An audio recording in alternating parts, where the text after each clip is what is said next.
Hi hello welcome back to my channel Sonu Juhi's kitchen. ఇవాల్టి వీడియోలో బియ్యం పిండితో మురుకులు ఎలా తయారు చేసుకోవాలో చూసేద్దాం. నేను చెప్పే టిప్స్ని కొలతల్ని ఎగ్జాక్ట్గా ఫాలో అవుతూ చేయండి. పర్ఫెక్ట్గా మురుకులు చాలా ఈజీగా చేసేయచ్చు. ముందుగా ఒక మిక్సీ జార్ని తీసుకొని 3/4 కప్పు దాకా పుట్నాల పప్పును తీసుకొని ఫైన్ పౌడర్ లాగా గ్రైండ్ చేసుకొని పెట్టుకోవాలి. ఇలా మెత్తగా గ్రైండ్ చేసి పెట్టుకున్న పౌడర్ని ఒక గిన్నెలోకి తీసుకొని మనం ఏ కప్పుతో అయితే పుట్నాల పప్పు తీసుకున్నామో అదే కప్పుతో 2.5 కప్పుల దాకా బియ్యం పిండిని తీసుకోవాలి.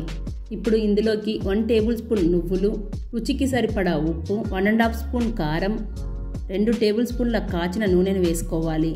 నూనె ప్లేస్లో మీరు బటర్నైనా తీసుకోవచ్చు. ఇవన్నీ వేసి పిండి అంతా బాగా కలుపుకొని ఇందులోకి నార్మల్ వాటర్, ఇక్కడ నేను వేడి నీళ్ళు వేయటం లేదండి, జస్ట్ నార్మల్ వాటర్ కొద్దిగా వేసుకుంటూ ఇలా పిండి మొత్తాన్ని మెత్తగా కలుపుకున్న తర్వాత మూత పెట్టి ఒక అరగంట సేపు నానబెట్టుకోవాలి. బియ్యం పిండితో మురుకులు చేసేటప్పుడు చాలామందికి గట్టిగా వచ్చేస్తూ ఉంటాయి కదా, అలా గట్టిగా రాకుండా గుల్లగుల్లగా క్రిస్పీగా రావాలంటే ఈ విధంగా ట్రై చేసి చూడండి. ఈ ప్రాసెస్లో గనక మీరు మురుకులు చేస్తే మళ్ళీ మీరు ఇలాగే చేసుకుని తినాలనిపిస్తుంది, అంత బాగుంటాయి. పిండి మొత్తాన్ని మరీ గట్టిగా కాకుండా మరీ జారుడుగా కాకుండా ఈ విధంగా కలుపుకుంటే సరిపోతుంది. మురుకులు అనేవి పర్ఫెక్ట్గా వచ్చేస్తాయి. ఒక అరగంట తర్వాత మూత తీసి చూస్తే పిండి అనేది బాగా నాని ఉంటుంది. ఇప్పుడు మురుకుల గొట్టాన్ని తీసుకొని నేను ఇక్కడ 3 రంధ్రాలు ఉన్న వాటిని యూస్ చేస్తున్నానండి. మీరు 5 రంధ్రాలు ఉన్న వాటినైనా యూస్ చేసుకోవచ్చు. మురుకుల గొట్టానికి ఆయిల్ అప్లై చేయాలండి. ఆయిల్ అప్లై చేయకపోతే పిండి అనేది ముద్దగా పడుతుంది. ఈ విధంగా అప్లై చేయడం వలన మురుకులు అనేవి చాలా ఈజీగా వచ్చేస్తాయి. ఆయిల్ అప్లై చేశాక కలిపి పెట్టుకున్న పిండిని మురుకుల గొట్టంలోకి కూరుకోవాలి. మురుకులు చేసినప్పుడు ఫెయిల్ అయిన వాళ్ళు కనుక ఉంటే తప్పకుండా ఈ టిప్స్తో ఈ కొలతలతో చేయండి. ఎవరి హెల్ప్ లేకుండా చాలా ఈజీగా మురుకులను చేసేయచ్చు.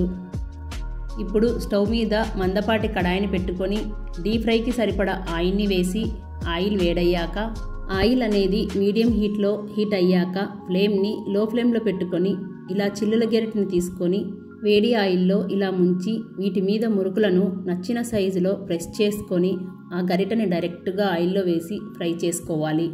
మురుకుల పిండిని ఇలా ఒత్తుకున్న తర్వాత ఫ్లేమ్ని మీడియం ఫ్లేమ్లో పెట్టుకొని అటు ఇటు తిప్పుకుంటూ ఈవెన్గా క్రిస్పీగా అయ్యేంత వరకు ఫ్రై చేసుకోవాలి. లేదంటే మురుకులను ఆయిల్లో డైరెక్ట్గా ఒత్తేసుకోవచ్చు. ఇలా ఈ విధంగా ఫ్రై అయ్యాక తీసుకొని టిష్యూ వేసిన ప్లేట్లోకి తీసుకోవడమే. మురుకులు వేయించేటప్పుడు ఒక టిప్ చెప్తానండి. మురుకులు మరీ ఎక్కువగా ఫ్రై చేస్తే బాగా గట్టిగా వచ్చేస్తాయి. అలా అని తక్కువగా ఫ్రై చేస్తే మెత్తగా ఉండిపోతాయి.